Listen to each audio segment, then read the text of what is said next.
Good morning to everyone. This is the Spanish Civil War, and today we take our DeLorean in order to race full speed through the Spain first half of the 19th century.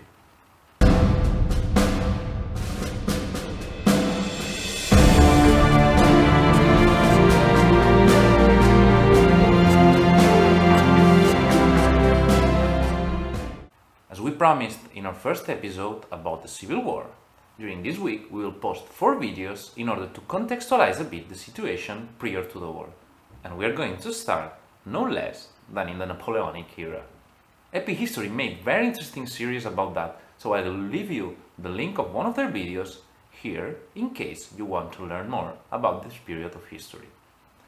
In Spanish, you can follow the Twitter account El Primer Decán, as he has a lot of information about the Peninsular War. Maybe in the future we'll be able to bring him here. So let's move ahead and stop wasting your precious time. Spain was French allied until the Fourth Coalition War. Except for a small liberal lead, the alliance was not very popular. Napoleonic continental system was a failure, and the proud Spanish fleet was utterly defeated in Trafalgar. In fact, if we go back a bit more, at the end of the 17th century, Spain even declared war against revolutionary France, as the kings of both countries were from the same family and their countries tied by the family pacts. In late 1807, Napoleon and Godoy, Spain's unpopular first Secretary of State, signed the Treaty of Fontainebleau, by which France and Spain agreed to a joint invasion of Portugal. French troops, therefore, will have the right to cross Spain's mainland in order to prepare for the attack. The same day that the treaty is signed, a conspiracy by the king's son, future Fernando VII, is discovered. That conspiracy aimed to overthrow Charles IV and subsequently his first Secretary of State, Godoy. Even if the conspiration was discovered, the king's son was not condemned at all, as he had significant public support. The events then rolled on as the French army started to gather up to 60,000 troops in Spain. At that point, even Godoy started to realize that maybe, just maybe, the true intentions of Napoleon were not only the invasion of Portugal, but the Spanish submission too. As the Corsican general could not rely on trust that unstable government, Godoy considered then that it would be a good idea to relocate the royal family to Aranjuez, so they could, if needed, rush to the south. The idea wasn't that good. As the 17th of March, 1808, a mutiny led by court workers supporting Fernando VII took place in Aranjuez. That mutiny aimed to overthrow the unpopular Godoy, but also provoked Charles IV's abdication in favor of his son, Fernando VII. That same week, Murat's troops reached Madrid and were welcomed as an allies by Fernando VII. Just 1 month later, in April, as the intrigues in the Spanish court ensued, Napoleon convoked the former king, Charles IV, and the actual one, Fernando VII, in Bayona. There, the 5th of May, 1808, he obtained the abdication of Fernando in his favor. He later gave the crown to his brother, Joseph I. But 3 days earlier, the 2nd of May, 1808, as the French were to take the last royal family member to France, a popular uprising took place in Madrid that marked the beginning of the Spanish War of Independence against France. At the beginning, the administration didn't want to issue weapons to people, something that will happen also in the future. The Spanish troops in Madrid, except for the artillery park of Monteleon that, disobeying the orders, joined the fray at the city's side, stayed in their barracks. The French utterly crushed the revolt, and Murat, following the scheme used in Naples and convinced that through terror he could achieve its objective, unleashed a terrible repression. But the stage was set. The mighty Napoleonic Empire will face a total war that will bleed its army in Spain during the next years. Without the king, there was a power vacuum that was occupied by different juntas de defensa, which acted almost independently. It's known, for example, that the Junta of Sevilla, its shield in the photo, refused to send troops in the north in order to stop the French incoming armies. We'll see this lack of cooperation tied to the concept of Patria Chica, a small country, between the different regional political realities also in the future. But more important than that was the birth of the first Spanish constitution, the Constitution of Cádiz, La Pepa. The people were freeing themselves from the invaders, so the people should have the right to limit monarch's power. Seems legit. We won't go deep into this chapter, as we could make a whole series about the Peninsular War, Spanish War of Independence. But, skipping forward, Napoleon's defeat meant both the triumph of absolutism and the return of the Spanish king. Here, we could say, starts the betrayal to the Spanish people. Preston will say it in 1833, but as soon as the King Fernando, the Desired, came back to Spain, a group of noblemen handed him El Manifiesto de los Persas, giving him support to overthrow 1812 Cádiz Constitution and rule as an absolute monarch. The War of Independence had a huge cost in an already dire economy that was the one of Spain. Between 200,000 and 400,000 people died during the struggle, either in combat or by famine. The state went bankrupt and lots of infrastructures and industry were also harmed. To worsen this situation, during the next years of absolutism, Spain will see how its former colonies, except for Cuba, Philippines and Puerto Rico, escaped its grasp. Note that Cuba and Puerto Rico remained colonies of Spain, in part because slavery. Even in the continent of Spain, there were no slaves. Since 1766, in those colonies, slavery won't be abolished until the second half of the 19th century.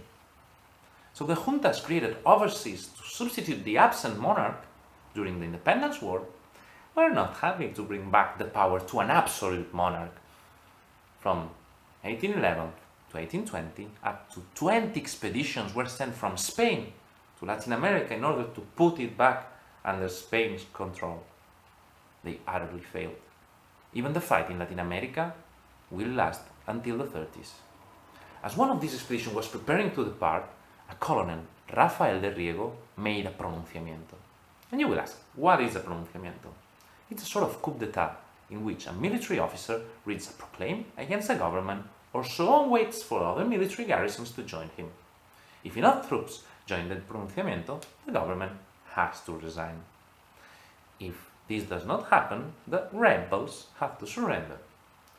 To point out Spain's dysfunctionality, we need to make clear that, as Preston quotes, between 1814 and 1981, more than 50 pronunciamientos, or coup d'etat, will take place in Spain, thus making clear there was a divorce that possibly started during the Spanish War of Independence, the war that created the first modern Spanish identity, between the army and the people.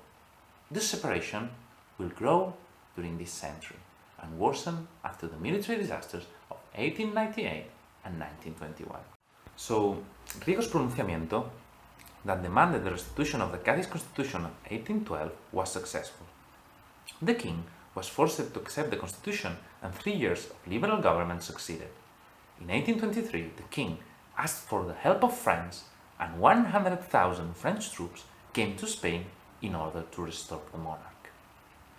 Just a curiosity, the fountain you see in the picture, in the neighborhood I used to live in Barcelona, Raval, was inaugurated by a French general during the time the French expedition was in Spain. Riego was hanged, and after beheaded, he became a hero and a martyr.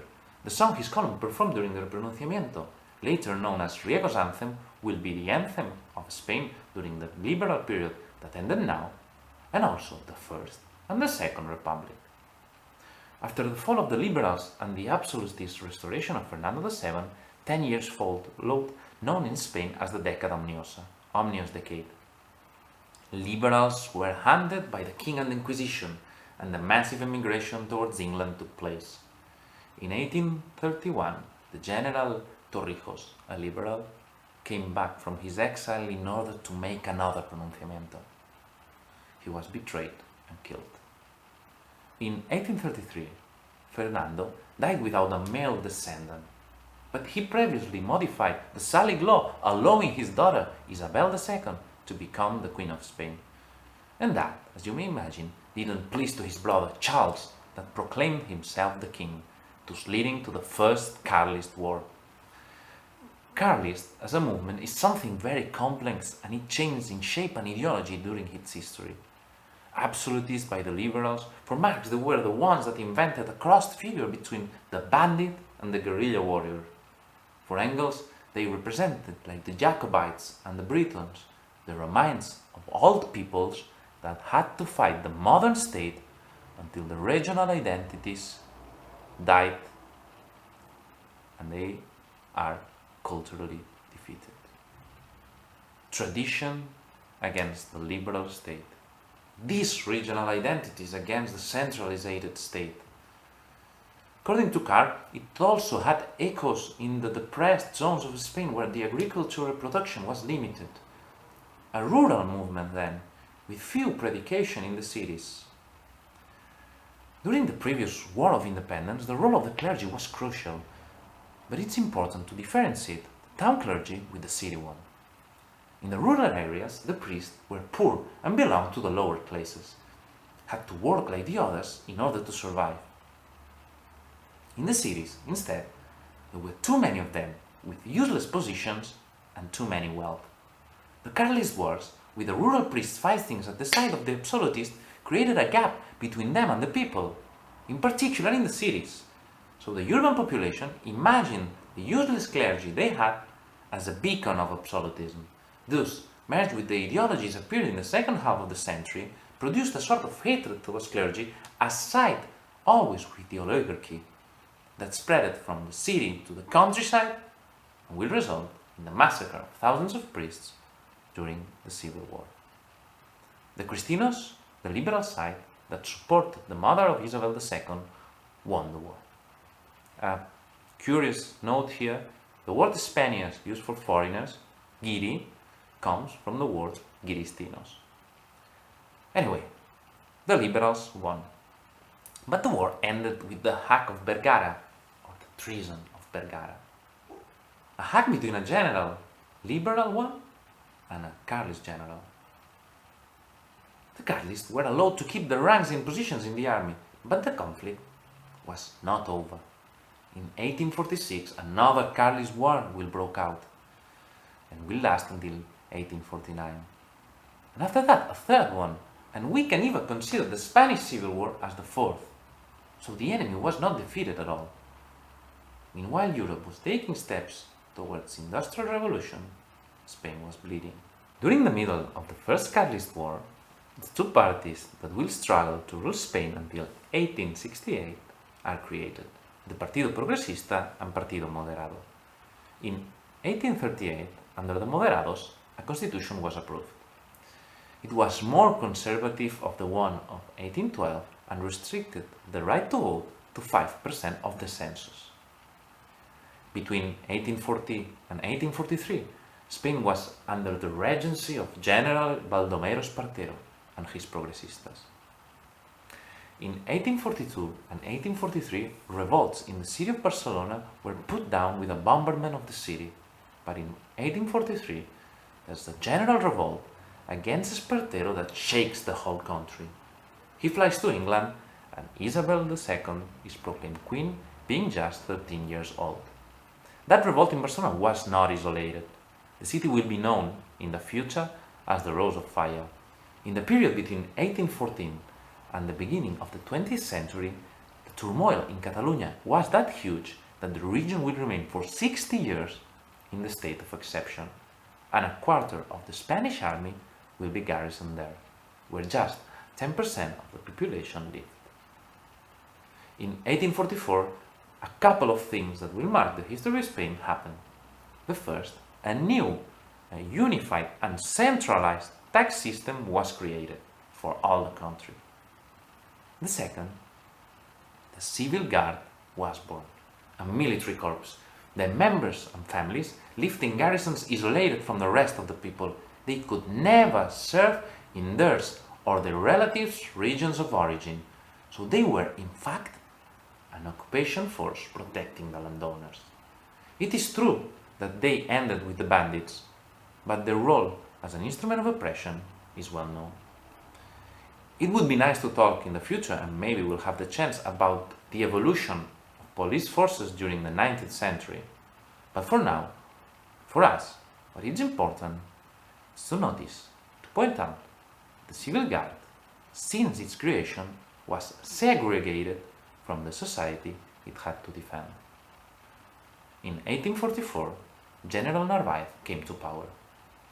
Allegedly, in his dying bed, he'll say, "I have no enemies, I had them all killed." But in Spanish, during the 1850s, and after the end of the Second Carlist War, Narvaez's pacifism brought calm to Spain. The moderate decade started as international capital began to flow into Spain. A new constitution was written in 1845 as a reform of the 1837 one that reduced even more the number of voters and gave more power to the king, queen in our case. Our initial idea was to resume the 19th century in one episode, and we missed a lot of things and still are far away from the objective. We'll bring you then another chapter. Keep tuned, and if you got questions, ask. We'll try to answer them as soon as possible. Please don't forget to like the video and subscribe us. If you enjoyed it, share it. We have to bring light to the history of Spain. If you're able to support us in our Patreon channel, this could be also great. Thanks for your attention and see you soon. Goodbye.